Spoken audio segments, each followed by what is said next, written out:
The appropriate action plan and strategy to manage conflict. Our focus here is action plans for conflict resolution. Action plans are usually a result of the gap created between the processes supported by their respective standard operating procedures versus the actual performance. And this performance could be both negative or positive. And so the gap between the actual performance against the standard operating procedures is where the action plans must emanate from.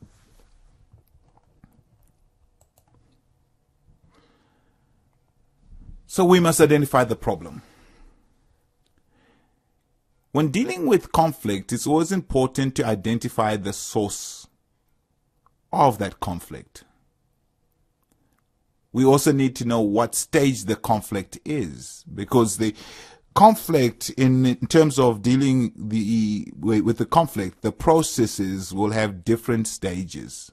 They'll have less advanced, more advanced, and it's always important to understand where you are in the process when dealing with conflict. Engaging conflict as soon as possible in order to mitigate increased complexities as time goes on. So in other words, try and get into the process when dealing with conflict at an early stage, because if you procrastinate or leave it for further up the road, it can create complexities that might spiral out of control.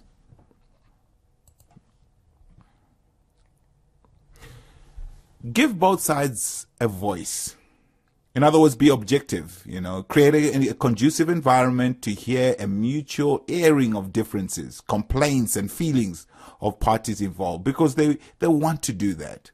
Parties must be convinced that this neutral space is given to them to be able to articulate clearly those differences, those complaints and those feelings.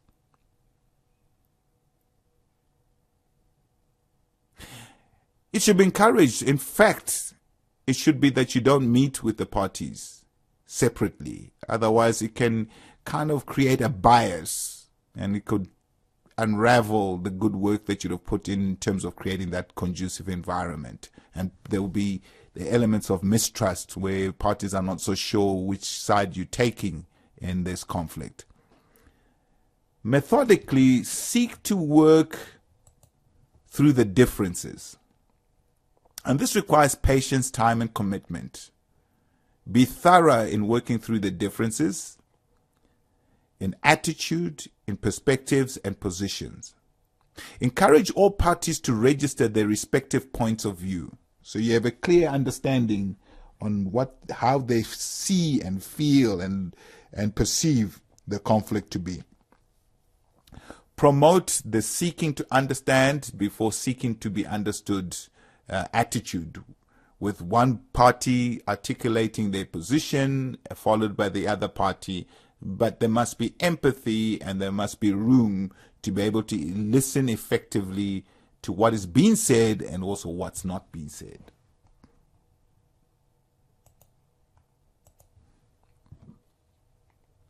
Identify solutions. So find a resolution for each issue as you work through the conflict at hand. Sometimes it's not the holistic approach, but break down the possibilities of resolution, so it creates a winning culture, that at least if there are 4 or 5 points that need to be resolved, you've actually dealt with 3 and you've got 2 more to go. And so parties begin to see an element of progress.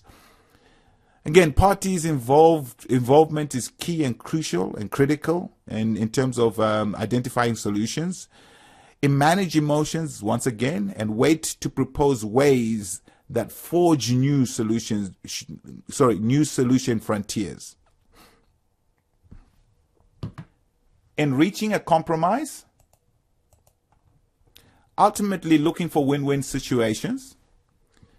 Obviously, you're looking to agree to goals through creative integration of part, and then also acknowledgement of issues and agreements to move forward. And these would come from the participants or the parties involved in the conflict.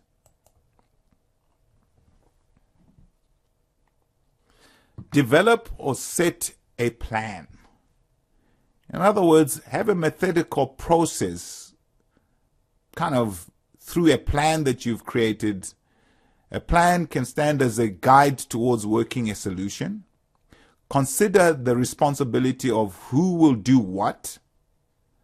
And also, is it guided by a timeline? So is it by when? And the agreed method. How you're going to do what you set out to resolve.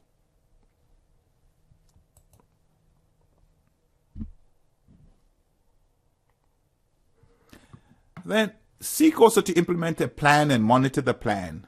So once you have a plan, you need to know whether it's going to work.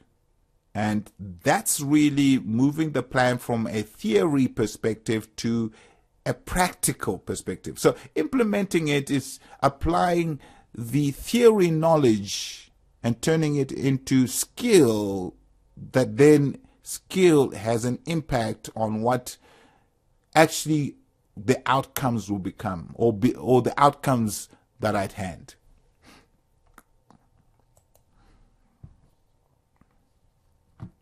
Always keep communication channels open. Again, communication is the glue to the process in conflict resolution. If there's poor communication, it's going to have a negative impact on conflict resolution. Constant communication with the relevant parties mitigates the risk of awkward situations rising further into the process. So it's important that you keep the parties in communication, whichever mode or method that you agree to with the participants.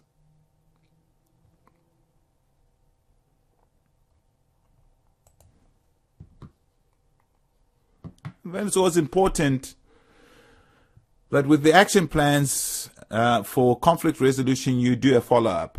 So have checkpoints, such as, have the issues been resolved? Are there further mediation required? Do an evaluation of effectiveness of the conflict resolution process. Check if people are satisfied. Check if the results are effective. Are they positive? And then also check, does it stop any possible future conflict of the same nature? And so a follow-up kind of allows you to see the effectiveness and the efficiency of the process at hand.